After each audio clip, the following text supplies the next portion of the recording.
आज हम बात करेंगे जो आपका 445C कोर्स है, social and cultural changes in modern India. तो कुछ ही दिनों में आपका एग्ज़ाम ये होने वाला है।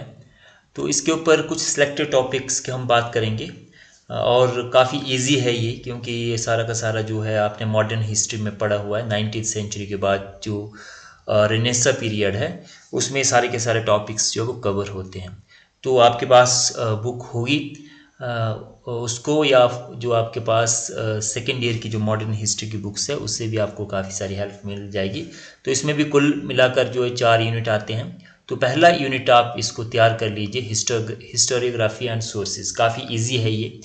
आपके पास बुक होगी तो उसमें ये दिया हुआ है टॉपिक, लेकिन अगर किसी के पास स्पेक्ट्रम की बुक है, कोई कम्पिटिटिव एग्ज़ाम की तैयारी कर रहा है, तो उसमें फर्स्ट ही टॉपिक जो है वो काफ़ी डिटेल में ये दिया हुआ है ना। तो हिस्टोरियोग्राफी मतलब जो 90 इस पीरियड को हम जो जानते हैं उसके लिए हमारे पास हिस्टोरिकल जो एविडेंसेज है, जो सोर्सेज है वो कौन कौन से हैं, है ना। तो जो ब्रिटिश पीरियड है उसमें बहुत सारा काम इंडियन हिस्ट्री पे हुआ है। तो एक एक करके आप जो सोर्सेज है आपके लगभग 15-20 पॉइंट से इसमें जो है वो बन जाएंगे।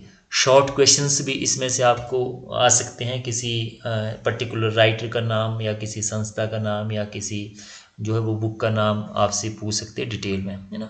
तो ये आपका आ गया, तो इसको तैयार कर लीजिए। दूसरा और तीसरा जो है ये काफ़ी इजी है, इसको आपको सिर्फ देखने की ज़रूरत है कि social structure of Indian society in 18th century. ये आपने पढ़ा हुआ है, सेकेंड ईयर की जो बुक है आपका उसका पहला ही टॉपिक आता है कि उस वक्त की जो सामाजिक कंडीशंस थी 18th सेंचुरी में, जब ब्रिटिश इंडिया में आए तो उस वक्त जो सोसाइटी थी उसकी कंडीशन क्या थी। तो आपको क्वेश्चन इस तरह से बन सकता है कि 18वीं शताब्दी में जब भारत में अंग्रेज़ आए तो उस वक्त भारत की सामाजिक या आर्थिक ढांचा, सामाजिक ढांचा किस तरह का था।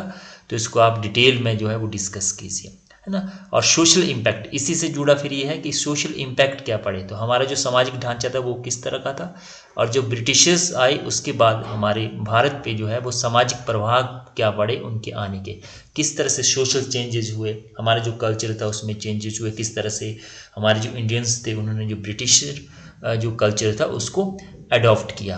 तो इसमें ये जो दोनों के जो टॉपिक है 2 और 3 ये इंटरलिंक्ड है। तो पहला आपका जो यूनिट है वो तैयार हो गया, इसमें तीनों की तीनों टॉपिक जो वो काफ़ी ईजी है। अब यूनिट 3 पे हम चलते हैं।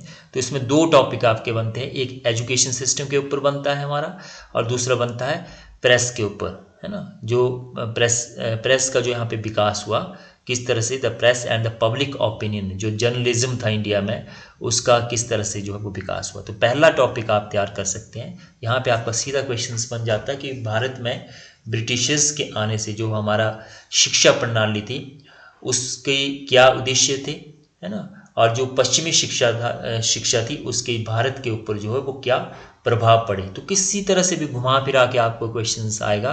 तो कुल मिलाकर आपका एक ही क्वेश्चंस बनेगा। आपने सारा का सारा जो एजुकेशन सिस्टम था ऑनवर्ड 1813, है ना, the growth of western learning, the new education, it's objective, content and impact, British policies and Indian responses, है ना। तो ये जब ब्रिटिशर्स आए तो पहले ईसाई मिशनरीज के द्वारा जो है वो छोटे छोटे स्कूल शुरू किए गए, है ना, जिसमें कलकत्ता मदरसा वगैरह था। उसके बाद 1813 का एक्ट आता है, उसमें किस तरह से एजुकेशन की बात की गई, 1 लाख रुपये खर्च किया गया, मैकाले मिंट आया, फिर जो है जो आपका बुर्स डिस्पैच था वो काफ़ी डिटेल से उसमें इंडियन एजुकेशन सिस्टम के ऊपर जो है वो बात की गई थी। और उसके बाद बहुत सारी कमेटी और कमीशंस आए, 1903 का यूनिवर्सिटी एक्ट हो, है ना। तो ये सारा का सारा जो एजुकेशन का जो स्ट्रक्चर है ब्रिटिशर्स का ऑनवर्ड 1947 तक का, ये आपने यहाँ पे डिस्कस करना है। किसी पर्टिकुलर पीरियड का पूछ सकते हैं, है ना, कि 1854 का जो एक्ट था चार्ल्स वुड्स, उसमें भारत की शिक्षा का ढांचा किस तरह का था। तो इसमें शॉर्ट क्वेश्चंस भी आपके बन जाते हैं। 1813 के एक्ट में शिक्षा के ऊपर क्या बात की गई थी, प्राच्यवाद, है ना, प्राच्यवाद के बारे में पूछ सकते हैं, है ना, कि ईसाई मिशनरी के द्वारा क्या एफर्ट्स किए गए भारत में शिक्षा के प्रचार और प्रसार के लिए, और इसके उद्देश्य क्या थे, क्या क्यों शिक्षा जो है वो शुरू की गई, और भारतीयों का क्या रिस्पॉन्स रहा इसमें, है ना, इंडियंस ने किस तरह से लिया पश्चिमी शिक्षा को। जैसे राजा राम मोहन राय जो है वो उसको सपोर्ट करते थे कि इंग्लिश एजुकेशन जरूरी है संस्कृत के साथ साथ। कुछ एक लोग जो है जो वो पश्चिमी शिक्षा का विरोध कर रहे थे। तो वो सारे के सारे पॉइंट्स इसमें डिस्कस हो जाएंगे। तो चौथा टॉपिक आप कर लीजिए, और अगर आपको ये नहीं करना है तो फिर आप मतलब 4 या 5 में से एक आपको करना है। तो यहाँ पे जो 5th है the press and public opinion, इसमें वर्नाकुलर प्रेस एक्ट पूछ सकते हैं शॉर्ट क्वेश्चंस में, है ना। या जो है वो जर्नलिज्म का किस तरह से विकास हुआ, या अलग अलग जो कानून बनाए गए प्रेस के ऊपर, उसके ऊपर पूछ सकते हैं, है ना। तो इसमें आता है आपका कि भारत में जो है ब्रिटिशर्स के आने थे, भारतीय प्रेस का जो है, जो हमारा जो जर्नलिज्म था उसका किस तरह से विकास हुआ, उसकी क्या क्या एक्टिविटीज़ रही। और एंग्लो इंडियन जो प्रेस थी उसकी शुरुआत, या जो हमारे पैट्रियाटिक जो प्रेस था, जो हमारे इंडियंस थे, उन्होंने क्या कौन कौन से समाचार पत्र लिखे लोगों को जागरूक करने के लिए, उसके बारे में पूछ सकते हैं ना। तो इजी है, आप चौथा टॉपिक यहाँ पे तैयार कर लीजिए, काफ़ी इजी है ये। फिर यूनिट 3 की बात करें, the new middle class, its emergence, growth of professional class, its role in social and cultural aspect of the national movement. अब क्या होता है कि जो ये सारी की सारी चीज़ें हुई, वेस्टर्न एजुकेशन आई, जो हमारे इंडियंस पढ़ लिख गए, तो वहाँ से क्या हुआ, एक मध्यम वर्ग का उदय हुआ। मध्यम वर्ग कौन था, जो प्रोफेशनल्स था, जैसे प्रोफेसर्स थे, डॉक्टर्स थे, टीचर्स थे, है ना। ये सारे के सारे जो बिजनेसमैन थे, है ना, तो ये क्या थे, सारे के सारे मध्यम वर्ग कहा जाता है ना। तो भारत में जो मध्यम वर्ग था उसका जो है वो हमारा जो राष्ट्रीय आंदोलन था उसमें क्या रोल रहा, है ना। बाकी तो लड़ रहे थे इंडियंस जो है, लेकिन जो मिडिल क्लास जो थिंक टैंक था, है ना, जो एक पॉलिसी मेकर्स था, किस तरह से लोगों को मोबिलाइज करना है, किस तरह से इकट्ठा करना, उसमें लॉयर्स थे, है ना। तो आप उसमें आपने पढ़ा हुआ है सारा का सारा, उनका जो सोशल अवेकनिंग, क्योंकि जो मिडिल क्लास है, जो जागरूक वर्ग है सोसाइटी का, उसका सोशल अवेकनिंग में और एजुकेशंस में जो है काफ़ी उसका इम्पोर्टेंट रोल रहता है ना। तो इसमें आ सकता है आपको कि मिडिल क्लास उसका ग्रोथ किस तरह से हुई, तो आपने इसको एजुकेशन से लिंक करना है। ब्रिटिशर्स के आने से किस तरह से यूनिवर्सिटीज़ बनी, किस तरह से कॉलेजेस बने, उसमें से हमारे जो स्टूडेंट्स जो है वो वहाँ पे पढ़े, और किस तरह से मेडिकल कॉलेजेस बने, है ना। और उससे निकल कर जो है वो किस तरह से उन्होंने हमारे सोसाइटी में एक इम्पॉर्टेंट रोल प्ले किया, है ना। तो ये आपका यहाँ से, अगर इसको आपको नहीं करना है, मिडिल क्लास टफ लग रहा है, तो फिर आप 7th टॉपिक कर सकते हैं, social religious reform movements in 19th century. Second year का मॉडर्न हिस्ट्री का टॉपिक है, आपने काफ़ी डिटेल से इसको पढ़ा हुआ है, इसको आपको दोबारा से पढ़ने की ज़रूरत नहीं है।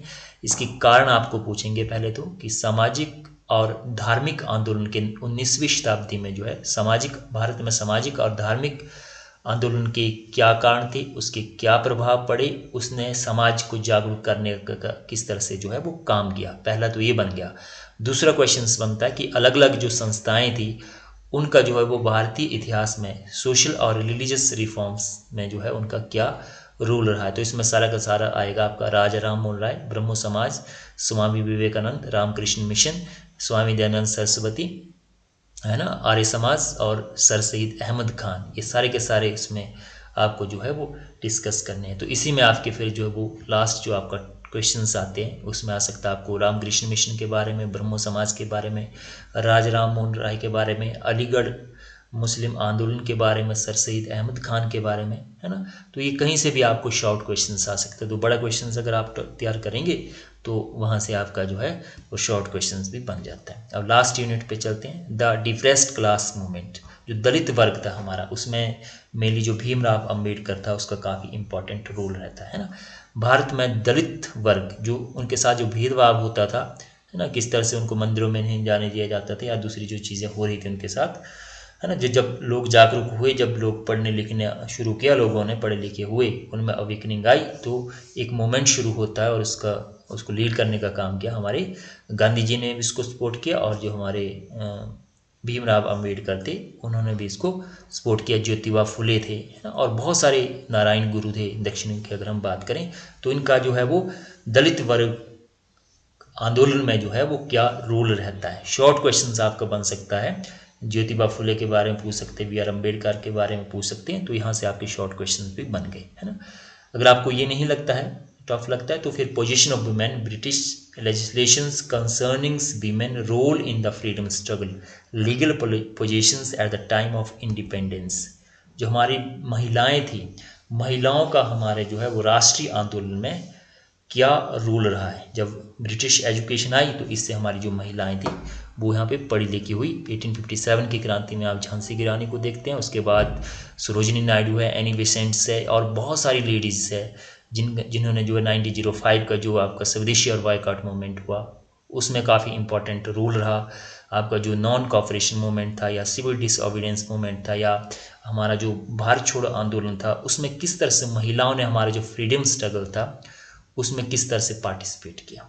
तो ये सारा का सारा डिटेल से आपका जो पोजीशन ऑफ वीमेंस और जो इंडिपेंडेंस आई हमारी, तो उस वक्त पोजीशंस क्या थी महिलाओं की, क्या उनको लीगल पोजीशंस क्या थी, है ना, उनको क्या अधिकार मिले थे, है ना, क्या वो जागरूक हो गई थी या अभी भी उनके साथ जो है जो मिडिवल पीरियड में डिस्क्रिमिनेशन होता है वही हो रहा था, है ना। तो दोनों टॉपिक इसमें ईजी है।